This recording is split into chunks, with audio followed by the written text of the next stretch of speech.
వాసవి జై జై వాసవి. నెల్లూరు స్టోనస్పేటలో వెలిసి ఉన్న శ్రీ వాసవి కన్యకా పరమేశ్వరి అమ్మవారి ఆలయంలో ఆషాఢమాసం చివరి శుక్రవారాన్ని పురస్కరించుకొని అమ్మవారికి ఆలయ ప్రాంగణంలో 2500 కిలోల కూరగాయలు 500 కిలోల పండ్లతో కరివేపాకు రెమ్మలతో ఆలయాన్ని శోభాయమానంగా అలంకరించినట్లు ఆలయ ఉభయదాతలు వాసవి క్లబ్ మిత్ర బృందం మరియు ఆలయ చైర్మన్ కోట గురుబ్రహ్మం ఆలయ గౌరవ అధ్యక్షులు కొండా ప్రవీణ్ శంకర్ తెలిపారు. ఈ సందర్భంగా ఆలయ అర్చకులు అమ్మవారికి వివిధ రకాల పండ్లు కూరగాయలతో అలంకరించి విశేష పూజలను నిర్వహించారు. అనంతరం ఆలయానికి వేల మంది భక్తులు విచ్చేసి శాకాంబరి అలంకారంలో ఉన్న అమ్మవారిని చూసి దర్శించి తీర్థప్రసాదాలను స్వీకరించి పునీతులయ్యారు. ఆలయ ప్రాంగణం జై వాసవి మాత నామస్మరణతో మారుమ్రోగింది. ఆలయ ప్రాంగణం వేల మంది భక్తులతో కిక్కిరిసిపోయింది.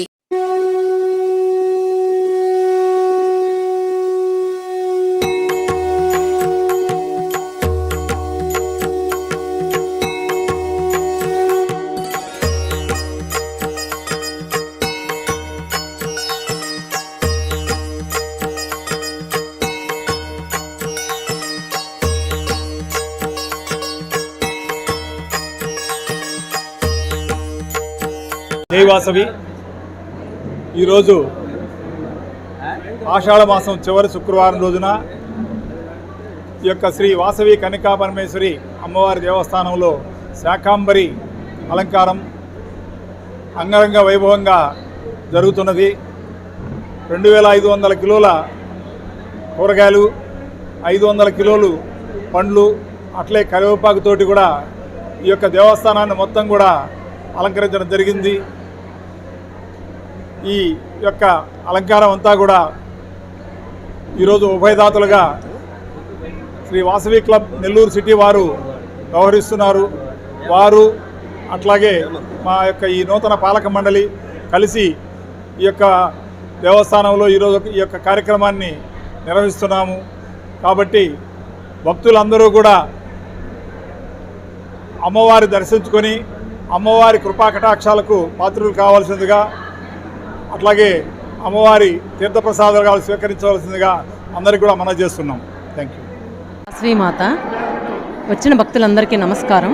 ఇక్కడ ఇది లాస్ట్ ఆషాఢ శుక్రవారము, అందువల్ల ఇక్కడ శాకంబరి అలంకారం చేశారనమాట. వాసవి క్లబ్ తరపున చాలా బాగా చేశారండి. అంటే ప్రతి సంవత్సరం చేస్తారు, ప్రతి సంవత్సరం చాలా అద్భుతంగా చేస్తారు ఇక్కడ. అట్లాగే ఈ సంవత్సరం కూడా ఆషాఢ మాసం కాబట్టి లాస్ట్ శుక్రవారం అని ఎంతో అద్భుతంగా ఘనంగా చేశారు. ఇక్కడ వచ్చిన భక్తులందరికీ ప్రసాదాలు తీర్థ ప్రసాదాలు అందరినీ లోపలికి తీసుకొని పోయి గర్భగుడిలోకి దైవ దర్శనం చేయించడము చాలా అద్భుతంగా చేశారండి. అమ్మవారు కూడా చాలా చాలా బాగా అందంగా ఉన్నారు. రకరకాల కూరగాయలతో ఎంతో అద్భుతంగా చేశారు. అందరికీ అమ్మవారి దయ ఉండాలని ప్రార్థిస్తున్నాను. జై వాసవి. అందరూ వచ్చి దర్శనం చేసుకొని వెళ్ళగలరు. జై వాసవి. జై వాసవి అండి. నెల్లూరు టౌన్లో కన్యకా పరమేశ్వరి గుడి అండి. ఇది చాలా అంగరంగ వైభవంగా ఇక్కడ ఉత్సవాలన్నీ చాలా బాగా జరుగుతాయండి. ఆషాఢ మాసమే కాదు, శ్రావణ మాసంలో కూడా పలు రకాల అలంకారాలన్నీ ఉన్నాయండి. ఒక్కొక్క వారం ఒక్కొక్క విధిగా అన్ని రకాల పూజలు ఉన్నాయండి. మంగళవారం గౌరీ వ్రతం ఉంది, శుక్రవారం లక్ష్మీ వ్రతం ఉంది. 5 శుక్రవారాలు 5 మంగళవారాలు వచ్చాయండి. 5 మంగళవారాలు వ్రతాలు ఉన్నాయి, 5 శుక్రవారాలు వ్రతాలు ఉన్నాయండి. కుంకుమ పూజలు కూడా జరుగుతాయి ఇక్కడ. శ్రావణ మాసంలో చాలా బాగా జరుగుతుంది. అత్యంత వైభవంగా శ్రావణ మాసంలో కన్యకా పరమేశ్వరి గుడిలో జరుగుతుందండి. ప్రతి ఒక్కరూ దర్శించుకొని అమ్మవారి ఆశీస్సులు పొందాలని కోరుకుంటున్నానండి, మనస్ఫూర్తిగా కోరుకుంటున్నాను. జై వాసవి. జై వాసవి. జై వాసవి. జై జై వాసవి. జై వాసవి. జై జై వాసవి. మేమంతా కూడా శ్రీ వాసవి కన్యకా పరమేశ్వరి అమ్మవారి దేవాలయంలో శ్రీపీఠం మెంబర్స్ మండి. మేము ఇక్కడ ప్రతి మంగళవారం ప్రతి శుక్రవారం శ్రీ లలితా పారాయణం చేస్తాము. మా గురువు గారు శ్రీపీఠం గురువు గారైన శ్రీ లలితా శివకుమార్ స్వామి గారి ఆధ్వర్యంలో శ్రీ లలితా సహస్రనామ పారాయణం చేస్తామండి. ఇక్కడ వాసవిమాత అమ్మవారి గుళ్ళో ఆషాఢ మాసం సందర్భంగా అమ్మవారి ఉత్సవాలు చాలా బ్రహ్మాండంగా జరుగుతాయండి. ఈరోజు అమ్మవారికి శాకాంబరి అలంకారము, మొన్న శుక్రవారము గోరింటాకు అలంకారము, ఇలాగా ఇక్కడ చాలా బాగా ఆషాఢ మాస సందర్భంగా ఇక్కడ శ్రీ వాసవి కన్యకా పరమేశ్వరి అమ్మవారి దేవాలయంలో ఉత్సవాలు చాలా బ్రహ్మాండంగా జరుగుతాయి. వాసవి మాతాకి, వాసవి మాతాకి, వాసవి మాతాకి. శాకంబరి అలంకారంలో కొలువు తీరుతాను. నేను కూడా మా ఇంటి దగ్గర నుంచి అమ్మవారిని శాకంబరిగా అలంకరించుకొని వచ్చాము.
जनि रोषिणि